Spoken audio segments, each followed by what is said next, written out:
Hey guys, it's me, Joe, Zen Road Trucker. This is the CFI 1 year uh, review. I'm going to start it out with a quick little review of a restaurant that Alan decided we needed to go to last night. It's a place called Bombshells. It's very much a sports bar slash Hooters slash really good eatery. And while Hooters and the don't have the appeal that they had before I had an 18-year-old daughter, for some reason, it's just now I'm really uncomfortable in places like that. And I'm sure it's just because I'm a dad and I realize how old I am and how old my daughter is, and that these young ladies strutting around are my daughter's age. So it kind of really affects. It's like a libido suppressant for me. That being said, we ended up going there, and our server Tamari was fantastic. It really gives me hope when this younger generation can be that smart and that beautiful and that open-hearted. She had a lot to say that I thought was pretty meaningful, and we had good discussions. I had a fantastic burger. It was called the Recruit. It was in this day where everybody's trying to make their burgers thicker. These guys make them a little bit wider so they're easier to eat. You don't have to open your mouth like an anaconda and try to swallow a wildebeest whole to get it down. Fresh tomato, lettuce, and onions that went on it, and the cheddar cheese was delicious, and their fries were amazing. I wasn't expecting the food to be that good because obviously the major draw is the scantily clad young women who bring it. But unlike Hooters, well, to give Hooters their props, their buffalo shrimp are really good too. But I was really impressed with the food, and the service was great. The manager came by several times. They had a bus staff that came and cleared the table. And overall, it was really good. And we got to eat out on the patio, so my ADD didn't go nuts about it. So overall, being a dad aside, if Hooters and places like that are your thing, I highly recommend it. The girls were beautiful and scantily clad, but the food was amazing, and I highly recommend it. Now, the place had an atmosphere of cacophony. The televisions were on, the music was on, there were so many TVs and bright lights that I was like a golden retriever in a field of squirrels. I was lost for most of it. Luckily, we sat on the patio. It was a lot nicer. It was a beautiful night for it. They had little heaters because it did get cool. And I thoroughly enjoyed my time there, but being a dad, I was uncomfortable. So, Bombshells in Dallas, Texas, over in the market area, fantastic. Good food, good people, great service. And Tamari, you really made that a good experience for me by being, bright, intelligent, and a really competent server. So if you get a chance to go to that Bombshells, ask for Tamari. She's good. We had well, that's just a Tennessee tomorrow. I'll see you tomorrow. All right, that's Bombshells. All right, so to get into the 1 year review of CFI, and by the way, I wasn't paid for that endorsement. If you've watched these videos, you've seen that I've run into some problems. I've had some issues, and every single one of those issues was resolved with a phone call to my support staff. And that's what I think.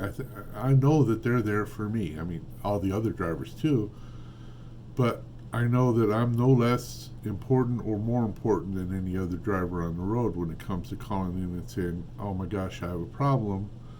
What do I need to do?" And every single time, it was funny because I got the message for my hotel reservation for this breakdown, and there were two other messages,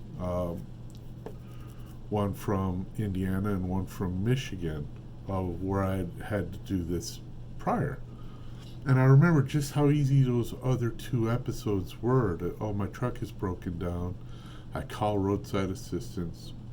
They set up the record, they set up the shop, they set up the hotel. All I had to do was make sure that I waited with the truck, rode with the record to the shop, gave them the adequate information, and then went to my hotel and waited for all that to be done.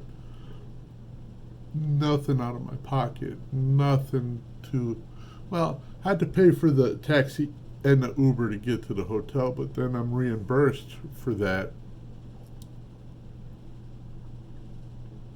expense when I submit the paperwork.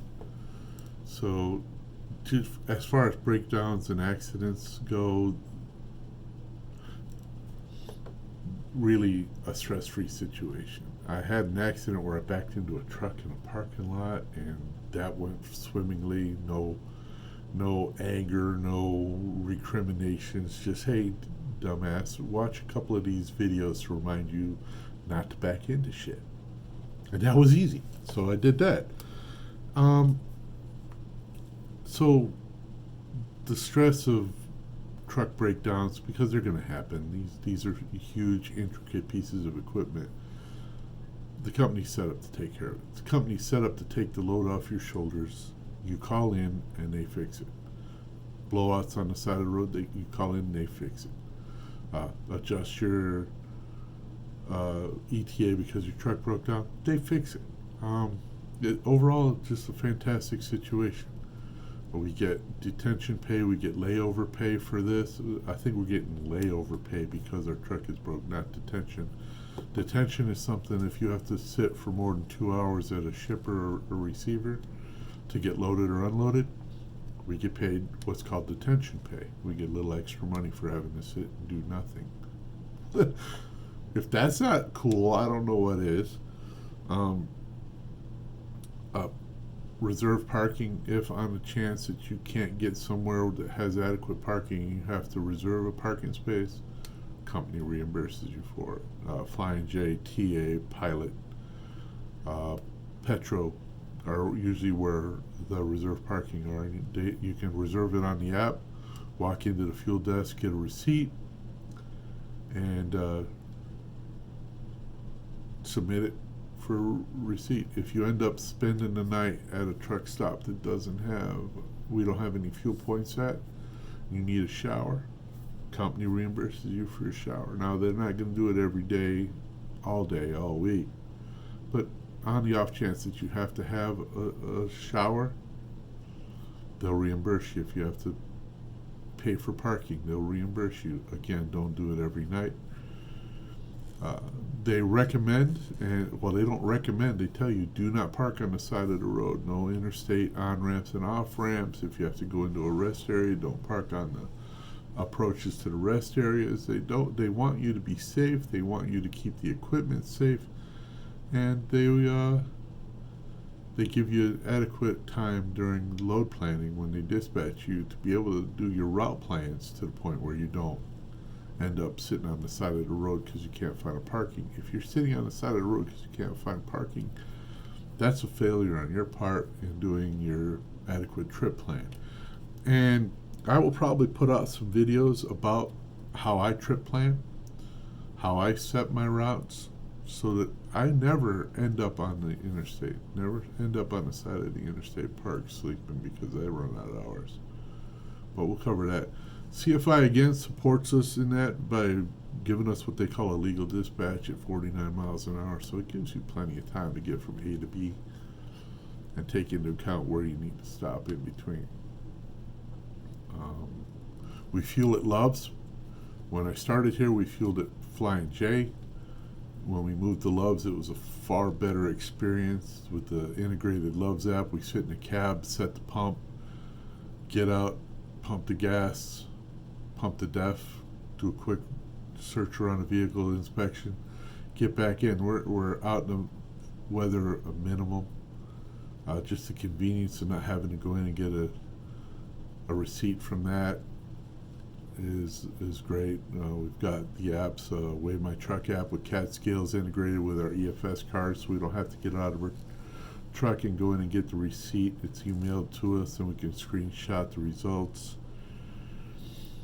We've got TransFlow that we can do sitting in the cab at the dock. Once we get the paperwork signed, it takes probably 3 minutes to transfer our paperwork in at the dock. So when we're done at the receiver, within 15 minutes, we've submitted our completed form on our PeopleNet, we've transflowed our paperwork, we've set our tandems and closed our doors, and we're out the gate onto our next load. No hunting down a fax machine at a truck stop to submit our paperwork. It's all taken care of and done. So they've really implemented and put into place a lot of ancillary apps to make our job even more easier. So I got to tell you, everything, and it's just a reiteration of my previous users, everything about CFI was covered when I was asking the questions to my recruiters. I was asking questions to the person who ended up hiring me. I was asking questions during orientation. I was asking questions during my training, and everything has come around to have come true in the 13 months I've been here now, that they truly focus on our well-being out here. They truly focus on making their drivers happy and productive. And the productive part's important, because my driver manager has a goal to get my truck 10,000 miles a month. They're out there wanting you to get 10,000 miles a month, 2,500 miles a week, give or take, because months are more than 4 weeks long. I've been averaging between 10 and 11, sometimes 12 and 13,000 miles a month. And as long as I do what they tell me to do, which is what you do when you work for someone, I get those miles. I make myself available. I can go in and if I can deliver early, I deliver early. If I can pick up early, I pick up early. All of that leads to getting more runs, more miles, more money at the end of the week. And they have been a phenomenal company to work for. I wear them on my chest every day. I drive their beautiful trucks every day. They take care of them. I've had 2 level 1 inspections with CFI since I've been here, and passed both of them without stress, knowing when I pulled in that was going to happen, because I was confident in the quality of the truck I was driving. I was confident because I had the tools at hand to make sure that my logs were correct every day. I've got a log department at CFI that if there is a problem with my log, they notify me the day that problem occurs.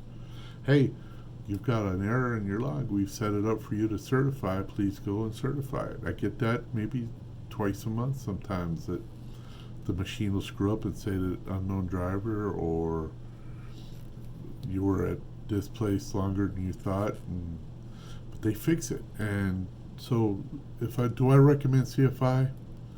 Absolutely. Do I still recommend CFI after a year and a month? Absolutely. I've been given the opportunity to train my buddy Alan, who I referred here. He went through their school, and I might get Alan to do a little a review of how his school went at Crowder College, CFI's CDL school. He went through it, and from what I've heard, he enjoyed it. And he went through orientation during COVID, which was different than mine, and now he's out on the road with me. So I shudder to think what his review of my performance is going to be, but I'll ask him to do an honest review of that as well. And I think we're going to have some pretty good episodes coming up soon. But I also mentioned that Mark DuPont had referred me to do this review. I called him Dumont yesterday. I was reading a little bit of a Don Quixote and kind of transposed that in my head. So that's it. Love you guys as usual, all the time, never stop, never will. Whether I know you or not, I'm going to care about you. Do that for the people around you. Like, subscribe, hit the little bell or whatever if you want to. If you have any questions, if you have any comments, I'd love to hear them. Put them in the comment section. I'm really making an effort to be more diligent in reading those at least every other day. and I will respond. If you want to go to my Facebook and see the cool pictures I post, sunsets and weird trucks and just dumb stuff, because I'm full of dumb stuff, do that. You have a great day. Be great to each other. Bye.